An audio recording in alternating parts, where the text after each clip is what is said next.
Hello friends, जय माता दी। कैसे हैं आप सब दोस्तों। आज एकादशी है, अश्विन माह के कृष्ण पक्ष की एकादशी है दोस्तों। और इंद्रा एकादशी हम इससे कहते हैं। श्राद्धों में आती है, जिस व्रत को करने से मनुष्य के 7 जन्मों के नीच योनि में जो भी पितृ पड़े हों उन सभी का उद्धार हो जाता है दोस्तों। श्राद्धों में आने के कारण इसे श्राद्ध एकादशी भी कहते हैं। और इस बार ये एकादशी 16 सितंबर यानी आज को है। और इसमें किए गए जो भी आप दान पुण्य करेंगे उनसे पितर प्रसन्न होकर के आपके परिवार के सदस्यों को आशीर्वाद देते हैं। जिस घर में सुख समृद्धि और खुशहाली आती है और परिवार का हर सदस्य हर क्षेत्र में तरक्की करने लगता है दोस्तों, परिवार की सभी प्रकार की विघ्न बाधाएं दूर होती है, सभी कार्यों में सफलता मिलने लगती है। एकादशी व्रत के प्रभाव से जहाँ बड़े से बड़े पापों का नाश होता है, वहीं किए गए पुण्य कर्मों के प्रभाव से मनुष्य अंत में प्रभु के परम धाम को प्राप्त करता है, यानी कि वैकुंठ में आपकी सीट रिजर्वेशन हो जाती है। और ज्योतिष के अनुसार जिन पितरों की किसी कारण गति नहीं हो सकी हो, उनकी जिन जातकों की कुंडली में पितर दोष लगा हो, उनके लिए तो ये एकादशी व्रत रामबाण होता है, किसी वरदान से कम नहीं है दोस्तों। आपको कैसे करना है व्रत वो मैं बताऊंगी, आप ध्यान से इस बात को सुने, पूरा कैसी विधि है दोस्तों। सबसे पहले आपको पता ही है हमारे देश में एकादशी बहुत इम्पॉर्टेंट है। हिंदू धर्म में विशेष रूप से 24 एकादशियाँ आती है, उसमें से दोस्तों ये एक एकादशी इंदिरा एकादशी मानी जाती है। अश्विन माह की एकादशी है और श्राद्ध पितृपक्ष के भीतर आती है। और इस व्रत को करने का फल पितरों की शांति से जोड़ा गया है दोस्तों। ऐसा माना जाता है कि महाभारत काल में धर्मराज युधिष्ठिर भगवान श्री कृष्ण से के कहने पर भगवान अश्विन कृष्ण एकादशी का क्या नाम है, कृपा आप मुझे इसकी विधि तथा फल बताएं। इस पर भगवान श्री कृष्ण कहते हैं कि इस एकादशी का नाम इंदिरा एकादशी है और ये एकादशी पापों को नष्ट करने वाली और पितरों को अधोगति से मुक्ति देने वाली मानी गई है दोस्तों। जिसके अनुसार प्राचीन काल में सतयुग के समय में महिष्मती नाम की एक नगरी में इंद्रसेन नाम का एक प्रतापी राजा हुआ। धर्मपूर्वक ये राजा अपनी प्रजा का पालन करते हुए शासन करता था और कहते हैं कि इस राजा को किसी प्रकार की कोई कमी नहीं थी। पुत्र पौत्र और धन आदि से संपन्न ये राजा सृष्टि के पालनहार भगवान श्री विष्णु जी का परम भक्त था। एक दिन राजा सुखपूर्वक अपनी सभा में बैठा था कि अचानक आकाश मार्ग से महर्षि नारद उतरकर उसकी सभा में आए। उन्हें देखते ही राजा हाथ जोड़कर खड़ा हो गया और उनका अपनी सभा में स्वागत किया।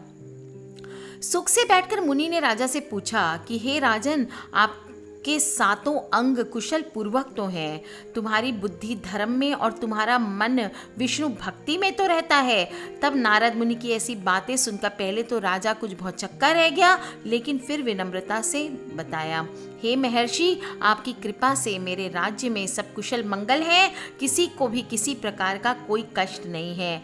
हमारे यहाँ सभी धार्मिक कार्य भी सही तरीके से हो रहे हैं।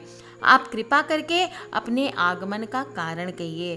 तब ऋषि कहने लगे कि हे राजन, जो दृश्य मैं देखकर आ रहा हूँ उसे तुम्हें बताना बेहद आवश्यक है।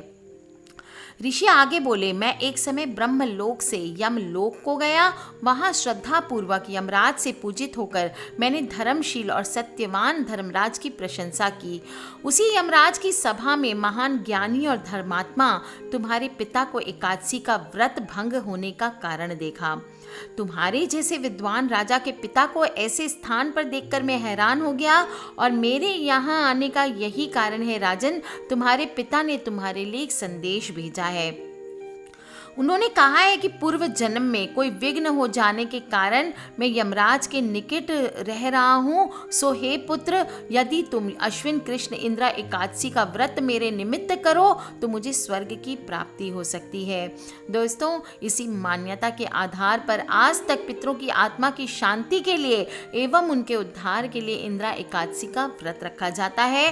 संदेश पाने के बाद जिज्ञासु राजा ने नारद मुनि से इस एकादशी व्रत को करने की विधि पूछी। उत्तर में नारद जी ने बताया, व्रत विधि आप ध्यान से सुन लें। अश्विन माह की कृष्ण पक्ष की दशमी के दिन ही एकादशी के दिन आपको सुबह सुबह उठ करके श्रद्धापूर्वक स्नान करना है, फिर अपने पितरों का श्राद्ध करना है और एक बार भोजन करना है। प्रातःकाल होने पर आपको दातून आदि स्नान करके व्रत के नियमों को भक्ति पूर्वक ग्रहण करते हुए प्रतिज्ञा करना है कि मैं आज संपूर्ण भोगों को त्याग कर निराहार एकादशी का व्रत करूंगा। पूजा के लिए आप शालिग्राम की मूर्ति को स्थापित करें या विष्णु भगवान का कोई चित्र या मूर्ति है तो उसको स्थापित करें। पंचामृत से विष्णु भगवान को स्नान कराएं या शालिग्राम जी को स्नान कराएं और फिर पूजा के दौरान आप भोग जरूर लगाएं। पंच उपचार या षोडश उपचार आप पूजन करें और पूजा समाप्त होने पर विष्णु भगवान की आरती करें। पूजा के दौरान कहें, हे अच्युत, हे पुंडरीकाक्ष, मैं आपकी शरण हूँ, आप मेरी रक्षा कीजिए। और पूजा के बाद नियमों का खास ध्यान रखते हुए ब्राह्मणों को भोजन तैयार करके खिलाएं, भोजन कराएं, साथ ही दक्षिणा आदि दें। दोस्तों, ऐसा माना जाता है कि जो भी मनुष्य इस इंद्रा एकादशी की तिथि को आलस्य रहित होकर के इस व्रत को करता है, उनके पितरों को स्वर्ग लोक की प्राप्ति जरूर होती है। ऐसा माना जाता है विधि पूर्वक शालिग्राम जी के सम्मुख विधि पूर्वक श्राद्ध अगर आप करते हैं और ब्राह्मणों को भोजन करवाकर उन्हें दक्षिणा और फल आदि देकर उनका आशीर्वाद प्राप्त करते हैं तो पितरों की प्रसन्नता का अंत नहीं रहता।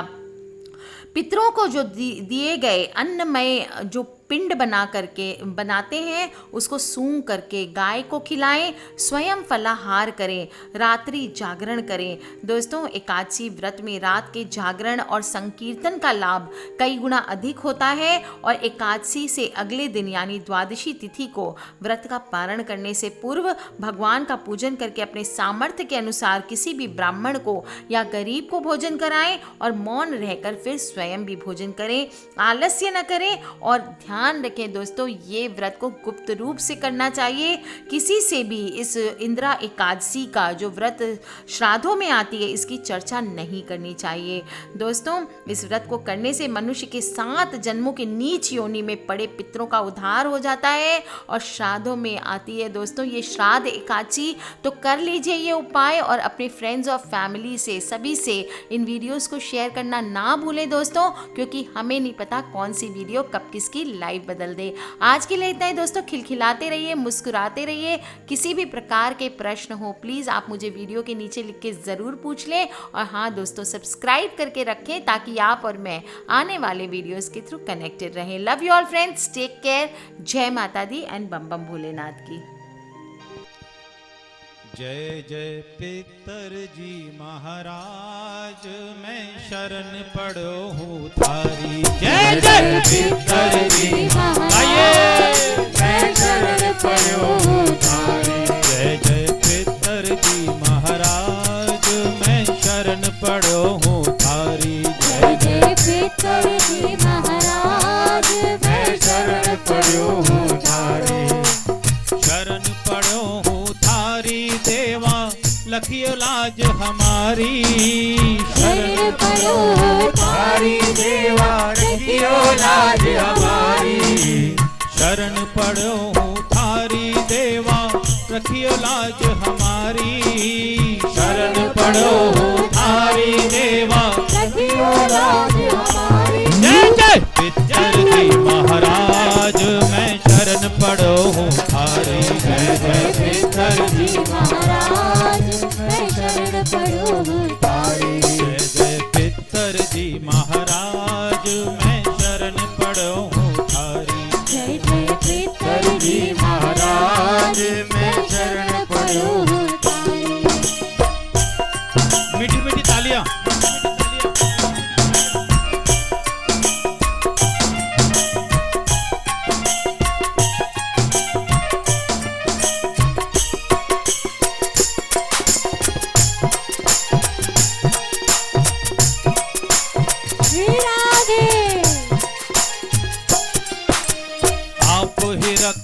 आप ही दाता, आप ही खेवनहारे। आप ही रक्षक, आप ही दाता, आप ही खेवनहारे। आप ही रक्षक, आप ही दाता, आप ही